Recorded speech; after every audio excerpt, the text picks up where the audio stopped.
I've just been reflecting on like some wins from this year a little bit, because how to break through perfectionism is the title of this video, or this intention setting meeting for the week. And this whole office set up, like Zoom to Facebook, I got an O-Light, like all this stuff is things I never thought I would be doing a year ago today. I've learned a lot this year, and I have to like remember the growth that I'm having.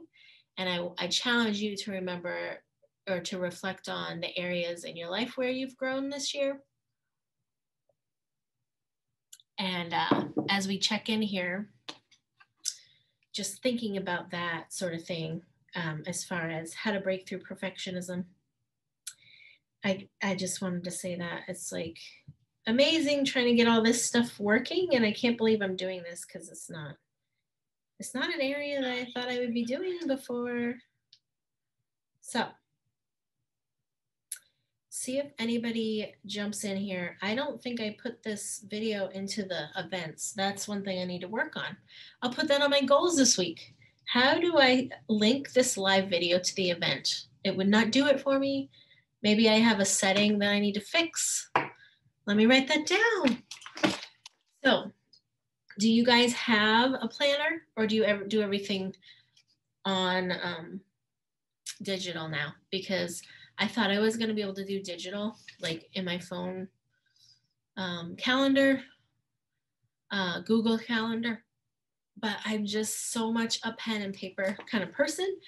It helps me remember things to, in the moment I put it in my phone, and then Sundays or Saturdays, I start writing things for the week so that I can get it all out onto the paper. It's just helps me so much, especially when I'm dealing with stress and I get into overwhelming times of the day. It's so much better if I have it like written out already. Because even last week, like I've said this before, changes in my routine throw me off really quickly.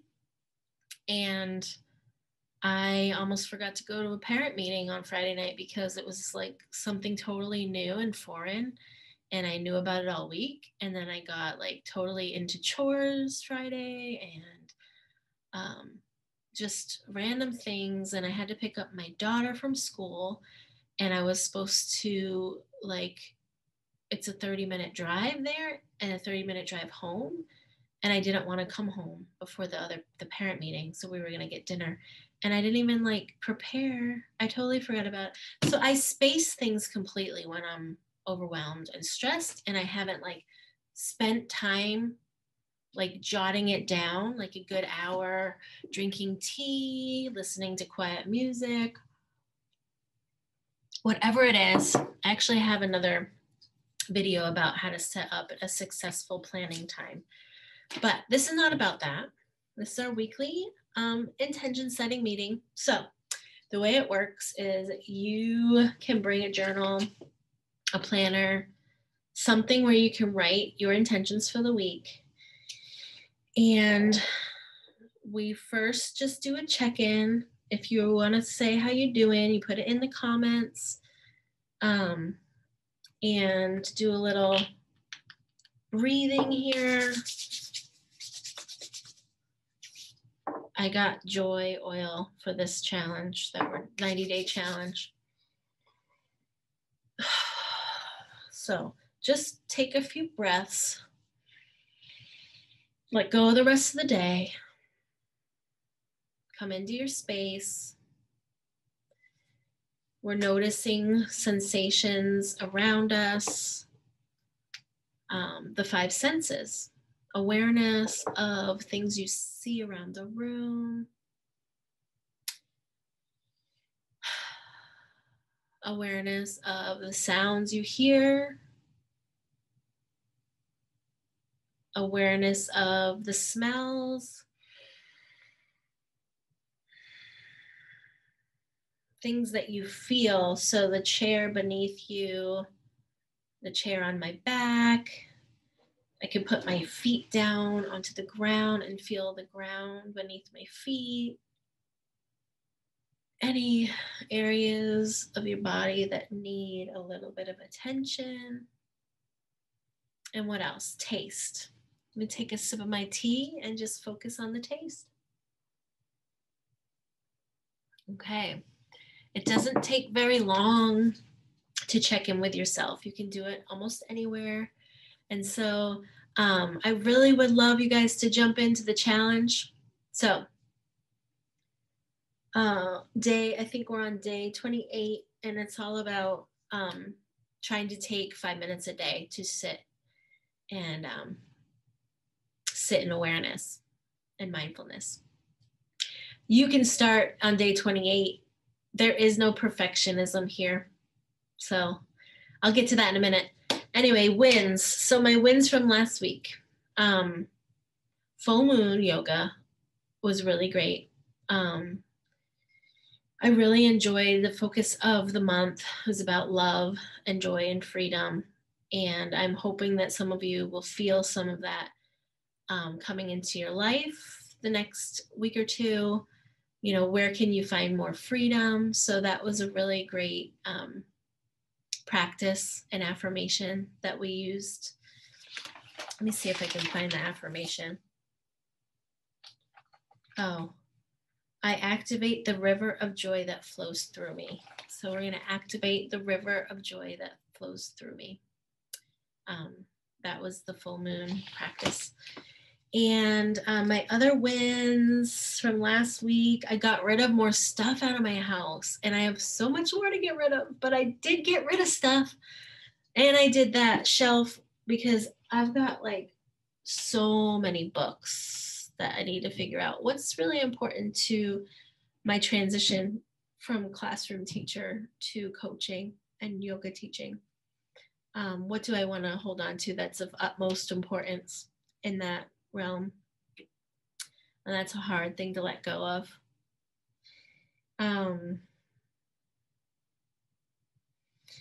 Yeah, other wins. Oh, I felt really good with some exercise last week.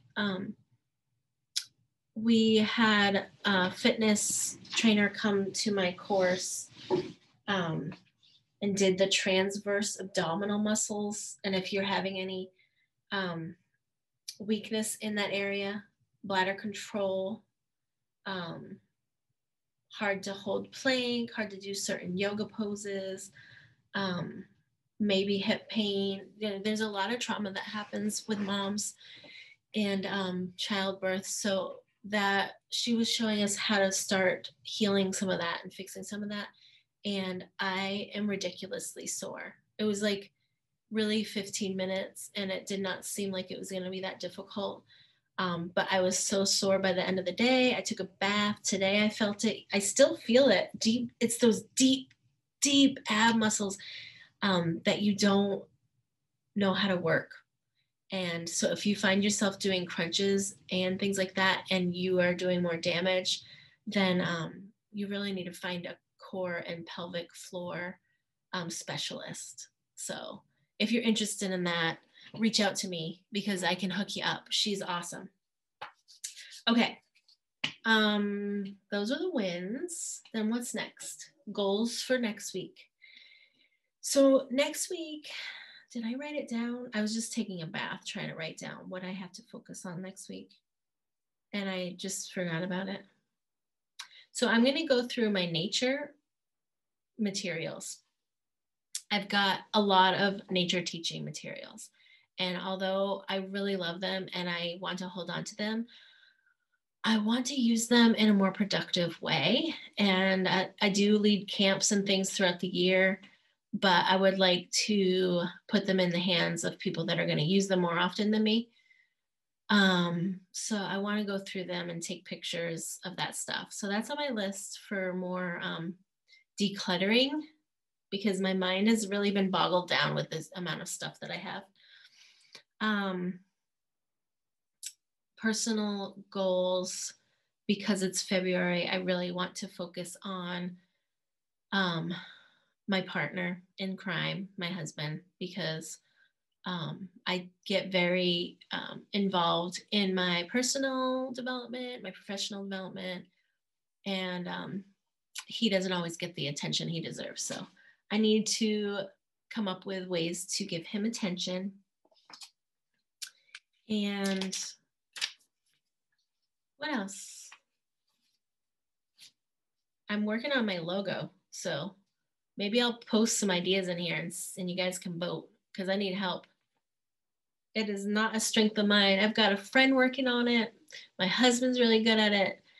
So I'm going to bounce ideas off of them, but then maybe I can put some in here and we can take a vote. So I got logo written down, nature materials. Those are my goals.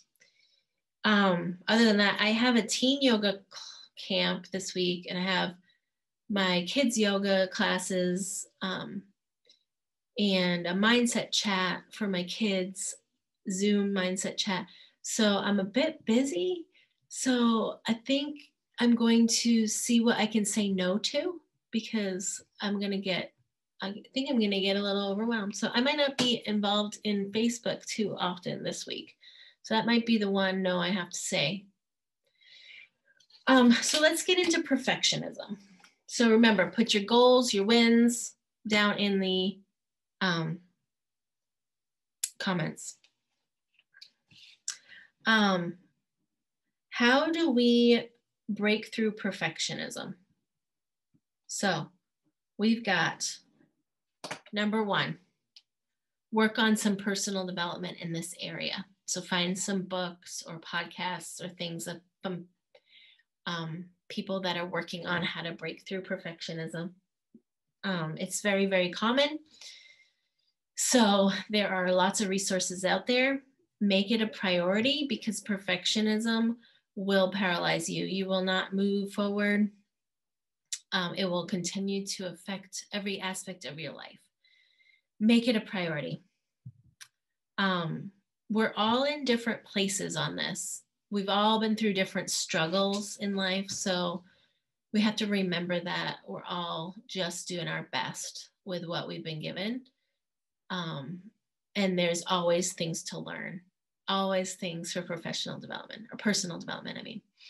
Okay, number two, comparison is the thief of joy. I hear this all the time. It's a very common phrase we all go to. Comparison is the thief of joy. So have a filter for when you're looking at social media. So I tend to not get myself all glammed up. It's not me. I come on, I'm in my element. Whatever's happening that day is what's happening on this video. I post, I don't know how to use filters. I don't know how to, whatever you do to photos to make them look like really nice. I'm not going to do any of that because I don't have any interest in that. But when you go on social media, go with the mindset that we don't see everything that's going on behind the scenes. So just remember that everybody's going through something. What you see is not always everything. You're seeing the best of somebody. So comparison is the thief of joy for that reason. And then we need a gratitude practice. Make it a priority. There's lots of different ways. There's so many books out there, journals. My planner has a gratitude section for every day. So I can write something, jot it down real quick. I love this planner for that reason. I also have my top 3 goals for the day and a whole list of things and then the time. So I had to find a planner that was like my style. And then there's a note section too. So when I got an idea for what I want to do, a talk or something, I write it down here. A lesson plan for yoga. I've got that back here. Whenever I am and I think of something, I need to start writing. So where was I? Oh, gratitude. Yeah. A priority to lift your spirits. So whether it's before bed, when you first wake up, whatever, dinner time, whatever it is, you need a gratitude practice. And then under comparison is the thief of joy. We also need to appreciate the happy moments during the day. So notice them. Remember, we worked on noticing positivity, not just positive words, but when positive things happen. So when I went through positive discipline training as a teacher, we want to focus on more positives than negatives, more connection, less correction. So, of course, we can't have happy moments all day long, but when they do happen, let's try to focus on them, because that's going to shift you out of that perfectionist mind, like that the entire day has to be all roses and peachy cream. So anyway, that's about comparison. Number 3, we need to have time to get quiet with ourselves, to notice things that are triggering us, notice the patterns that we are constantly going to. Like, what is it? Why do we need to be perfect? What is it? What am I trying to prove to myself or other people? Inquiry. Get quiet so you can ask yourself some questions. We need to get more curious with our mind and our body. So if you have to schedule time for that, like bath time, schedule it in, journal time, schedule it in, an hour at the coffee shop, whatever it is that you like to do. I was listening to a podcast, and I'm going to forget her name, Julia Cameron, maybe. She wrote The Artist's Way. If anybody knows, put it in the comments, because it's really interesting. And she just wrote another one called The Listening Way. I'll have to look it up, but it's just so interesting. She recommends an artist's date. So you need to plan an artist date with yourself, a time where you can just let loose, play, not really think, overthink, whatever that is, but it's supposed to be by yourself. Like, it could even be sitting at a coffee shop journaling, going to an art museum by yourself, walking the farmer's market. These are things I like to do. Sitting in a coffee shop drinking, dancing is supposed to be by yourself. Just something playful that lets your mind relax. So those are when you get your biggest insights and your nudges of which direction you're supposed to take. Because when you're a perfectionist, oftentimes FOMO hits hard, fear of missing out. So you see all the things that are happening and you want to emulate all of them. I don't know if this sounds like you, if this is like a perfectionist thing or not, but you feel like you need to be doing everything all the time perfectly, fear of missing out. So when you get alone, you get time to just feel and think and play, you realize that you don't need all of those other things. You need what's really important to you. And you need to let all that other stuff go. All the comparison and all of the perfect visions, the path that you thought was going to happen. So number 4, that's what number 4 is. The way you are doing things is the perfect way. The way you are doing things is the perfect way. It's the way you're meant to do it. And it's the way you're supposed to learn, the lessons you are supposed to be getting. Take a deep breath. I know people say this all the time. I've been through some shit in life, but I'm supposed to learn from that stuff. And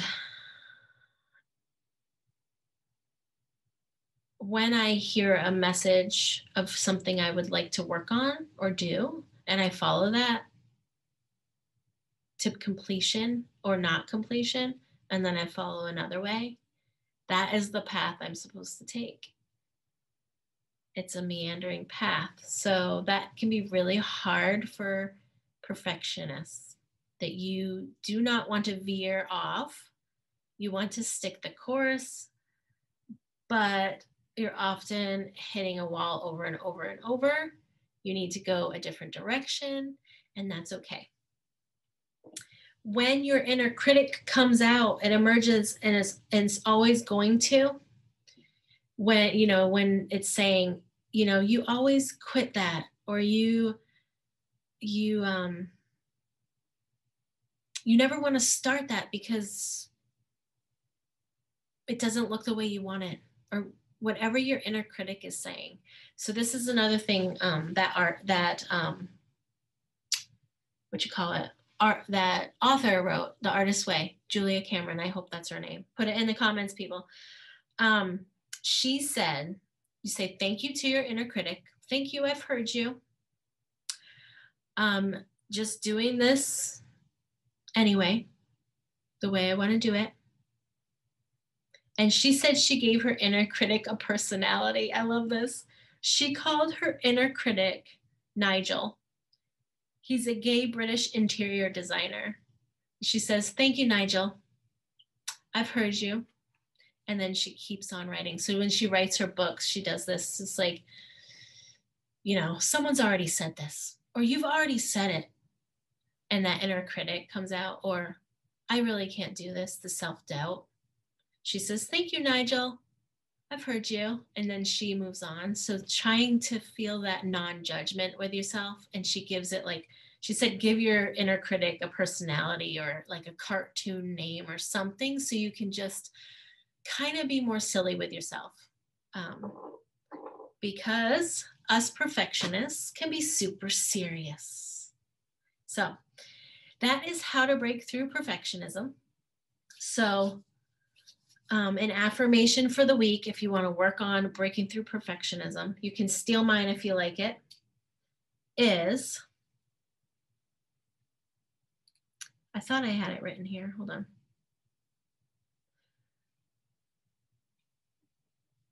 I am doing things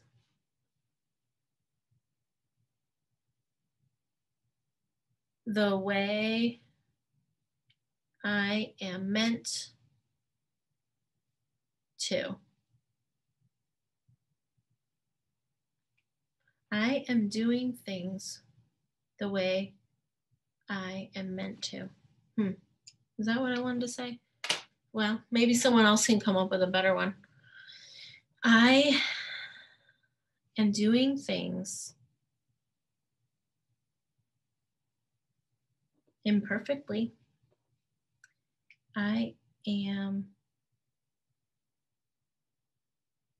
That's not sitting right with me, but I'm going to come up with a new one. I'm going to come up with one that rolls off a little bit easier. I am doing things the way I was meant to. The way I am doing things is perfect. I mean, that's simple. The way I'm doing things is perfect.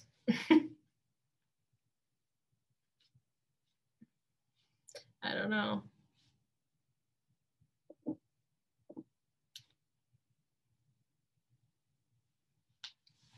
We have to just realize that we are doing the best we're doing.